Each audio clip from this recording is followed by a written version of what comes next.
ছেলেরা ধর্মীয় জলসার ভিতরে বসতে পারবে না, যায়া দেখেন রাস্তাঘাটের মধ্যে ঘুরতেছে, সেটা কোন বাড়ির সন্তান বলবো কি?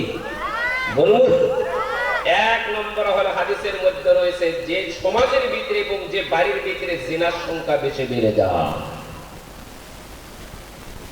সমাজের ভিতরে এবং বাড়ির ভিতরে যখন জিনার সংখ্যা বেশি বেড়ে যায়, ওই সমাজের সন্তানেরা ধর্মীয় জলসাটা ভালো পায় না, কোরআনের মাহফিল ভালো পায় না। খারাপ পাইলেন? এবার লক্ষ্য করে দেখেন বাবা, জেনা ছেলে এবং মেয়ে জেনা করলে জেনা হয় না খালি, ওটা তো জেনা হবে এক নম্বর জেনা। দ্বিতীয় নম্বর জেনা হয় চোখের ভিতরে।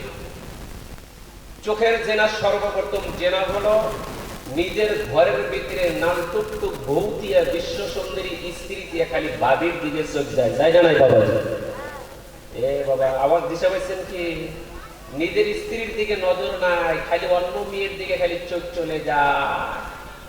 ওই সমস্ত চরিত্রশীলের সন্তান জিন্দিকেও কোরআনের মাহফিলে বসতে পারবে না, বলুন নাউজুবিল্লাহ। দ্বিতীয় নাম্বার বলবো,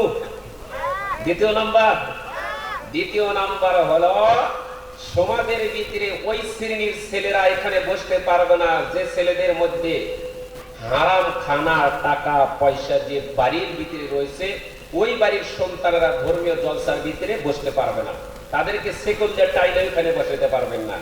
যাই দেখেন রাস্তাঘাটের মধ্যে এখনো পাবজি খেলাইতেছে না নাই বাবাজি?